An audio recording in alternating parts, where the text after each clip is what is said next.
Selfie ನೆಪದಲ್ಲಿ ಐನಾತಿಯೊಬ್ಬಳು ಗಂಡನನ್ನೇ ನದಿಗೆ ತಳ್ಳಿರುವ ಘಟನೆ ರಾಯಚೂರು ಜಿಲ್ಲೆಯ ಕಾಡ್ಲೂರು ಸಮೀಪದ ಕೃಷ್ಣಾ ನದಿಯ ಬ್ರಿಡ್ಜ್ ಮೇಲೆ ನಡೆದಿದೆ. ಈಗ ಈ ವಿಡಿಯೋ ಸಾಮಾಜಿಕ ಜಾಲತಾಣದಲ್ಲಿ ಫುಲ್ ವೈರಲ್ ಆಗಿದೆ. ಪಾಪ ಪತಿ ಈಜು ಬರುತ್ತಿದ್ದು ಅಲ್ಲಿಯೇ ಇದ್ದ ಬಂಡೆ ಮೇಲೆ ಕುಂತು ತನ್ನ ಜೀವ ಉಳಿಸಿಕೊಂಡಿದ್ದಾನೆ. ಬಳಿಕ ಬಂಡೆ ಮೇಲೆ ಕೂತು ನನ್ನನ್ನು ಬದುಕಿಸಿ ರಕ್ಷಿಸಿ ಎಂದು ಚೀರಿದ್ದಾನೆ. ಇನ್ನು ಈತನನ್ನು ನೋಡಿದ ಜನ ಹಗ್ಗದ ಮೂಲಕ ಆತನನ್ನು ಬದುಕಿಸಿದ್ದಾರೆ. ಒಂದು ವೇಳೆ ಈಜು ಬರದೆ ಹೋದರೆ ಪಾಪ ಪತಿ ಶಿವನ ಪಾದದ ಸೇರುವುದು ಗ್ಯಾರಂಟಿ ಆಗಿತ್ತು. ಹೆಂಗೇನ ಆತ ಬಂದ ಮೇಲೆ ಗೊತ್ತಾಗ್ತ ತಡಿ. ಯಾರು ನಮ್ತ ಫಸ್ಟ್ ಹೇಳ ಆಮೇಲೆ ನೋಡಮ್ಮ.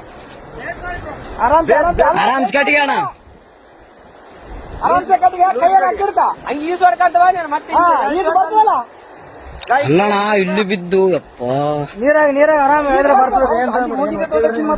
ಅದೇ ಹೋಗಿ ಹಿಡ್ಕೊಂಡ ಏರೇನದ್ದ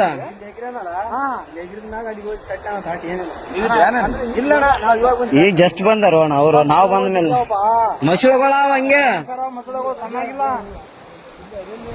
ಅಣ್ಣ. ಮತ್ತೆ ನೀ ಕಾರ್ ಗಂಟೆ ಬೀಳಂಗ ಆಕೆ ಮಾಡಾದ್ರ ಹೇಳಿದ್ರ ಹಿಂಗ.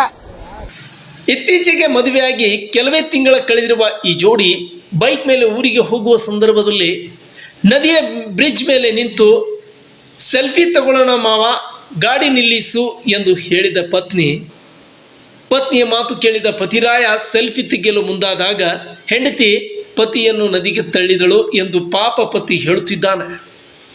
ಈ ಘಟನೆ ಸಾಮಾಜಿಕ ಜಾಲತಾಣದಲ್ಲಿ ಹಾರಾಡುತ್ತಿದೆ. ಇನ್ನು ಪತ್ನಿ ಉದ್ದೇಶಪೂರ್ವಕವಾಗಿಯೇ ಪತಿಯನ್ನು ಸಾಯಿಸಬೇಕು ಎಂಬ ಉದ್ದೇಶದಿಂದ ಈ ರೀತಿ ಮಾಡಿದ್ದಳೇನೋ ಗೊತ್ತಿಲ್ಲ. ಇನ್ನು ನಿಖರವಾದ ಕಾರಣ ಕೂಡ ತಿಳಿದು ಬಂದಿಲ್ಲ. ಜೊತೆಗೆ ಈ ಪ್ರಕರಣ ಪೊಲೀಸ್ ಠಾಣೆ ಮೆಟ್ಟಲೇರಿದ್ದು ಇಬ್ಬರಿಗೆ ಪೊಲೀಸರು ಬುದ್ಧಿ ಮಾತು ಹೇಳಿ ಕಳಿಸಿದ್ದಾರೆ ಎನ್ನಲಾಗಿದೆ.